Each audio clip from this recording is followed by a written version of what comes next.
Hi, everybody. Good morning. I know it's not morning for many of you that are on the East Coast or even for the middle of the country, but it's still morning. And I just wanted to hop on this morning because I'm making some banana bread. And many of you are probably looking for some things to do in the kitchen while we're all home. And so I've got a really simple recipe because it's probably ingredients that you have on hand. So first, most importantly, is you got to have the right tools. So, this is a really good time. I keep saying this over and over. Take inventory of your kitchen, see what tools that you need, and it might be time to kind of pick up the right things. You can't build a house without a hammer, and you can't cook in the kitchen without the right tools. So I've already started with a couple of bananas by putting here. So you want your bananas to be looking pretty rough, things that you're thinking, I would not eat that. But it's okay. It's perfectly fine. When you look at the inside of this banana, there's not even any brown spots. It's just really sweet and it's really soft. And that's why you want to wait till your bananas are a little bit overly ripe. So, if you've bought some bananas and you haven't used them yet, this is a really good way to be able to use those up. These are so soft that I can actually use my whisk and kind of mash those together. You don't have to have anything fancy. So this is our little metal whisk, and I love this whisk because it's also what I call it part spoon, and you can kind of pick up things as well. It's great for picking up an egg or anything, any kind of vegetable that you want to scoop out of a pan of water. So you just want to mush these up so you've got some chunks. You don't want it to be whipped up. Don't use your electric mixer on this or puree it or anything like that. You want it to be a little chunky. And next you want to add some melted butter. So this has got 1/3 of a cup of melted butter. I love these. This is my 1 cup and 2 cup measuring pitchers. They're microwavable, and you can put the 1 cup on top of the 2 cup as a cover so that when butter splatters all over the place, it doesn't go all over your microwave because nobody likes to clean a microwave, right? So we got all the butter out. I'm going to go ahead and use my spatula just to get that last little bit of butter. One of the things that I love about these is that these store inside of one another just like that. So it's not something that's going to take up a whole lot of space as well. Next up, we need a little baking soda. Baking soda, a lot of people keep it in the refrigerator to absorb odors, right? So if you put an open box of baking soda in your kitchen cabinet, it's going to absorb all the odors in your cabinet too. So if you've ever wondered why your cookies, your bread tastes like tacos, it might be because you have it next to your taco seasoning mix. So your baking soda needs to be in an airtight container. This is a modular made oval one. It's the perfect size to hold a box. So love, love, love this. We also recommend, of course, that you put it in one of our pieces of Tupperware that has a venting seal, and you can put that in your microwave, and that way you don't have to worry about your box falling over in the back of your refrigerator and having a huge mess on your hands.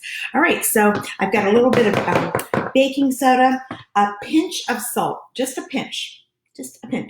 So that's a teeny little bit there.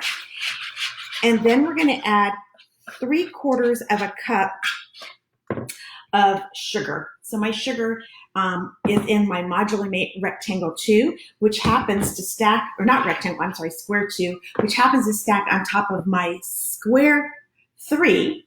And that's such a space saver in my cabinet because you usually can't put a bag of sugar on top of a bag of flour. So using our modular mates not only saves you space, it keeps your kitchen cabinets nice and sanitary because you don't have food spilling out all over the place as well. So we're going to put, I didn't grab my measuring cup. Where'd it go? 3/4 of a cup. Let me grab that real quickly. All right. 3/4 of a cup of sugar. And we're going to kind of stir that together. So just keep stirring as you add ingredients. We've got a great that's bowl. You can put your thumb through there and you can hold onto that bowl and stir it all up. These are actually on a special right now. It's got a 4-piece set, and you buy 1 set and you get the other set of 4 for free. So that's pretty awesome. Would you agree? And next we're going to add an egg. So it calls for a beaten egg. One thing that's really important when you're baking or cooking anything really is always, always, always crack your egg in a separate bowl.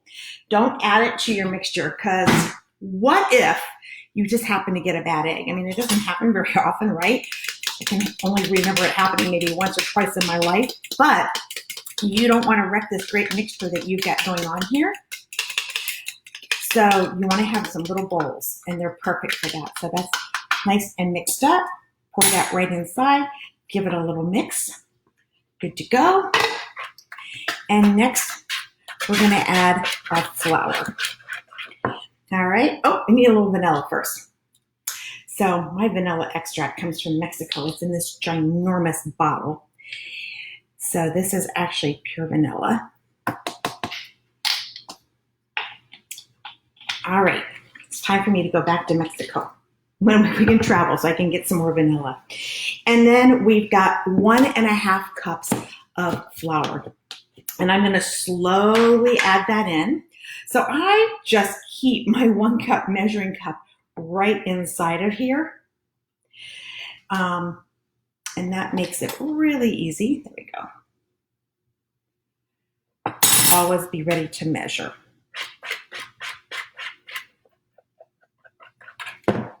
Alrighty. And I actually could have used that 3/4 cup from the sugar. I could have used that twice because that would have given me what I needed. So have yourself a fork or a knife you can add. There we go. And just kind of level it off because you do need to be a little precise when you're baking. All right.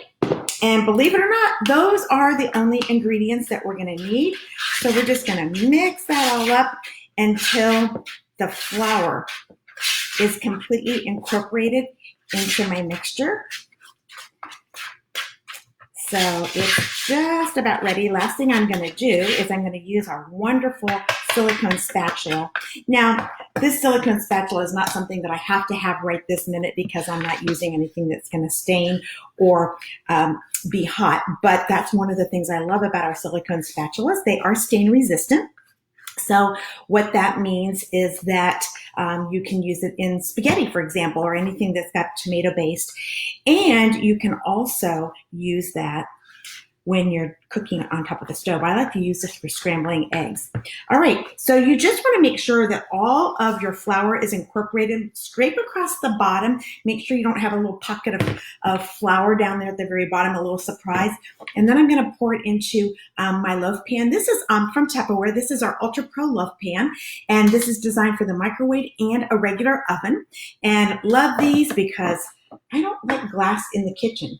I'm just going to tell you a story. Many years ago, when I had little kids at home, I was trying to feed our son, who was in a high chair, so he was probably only about, 6 or 7 months old, and I was trying to feed him.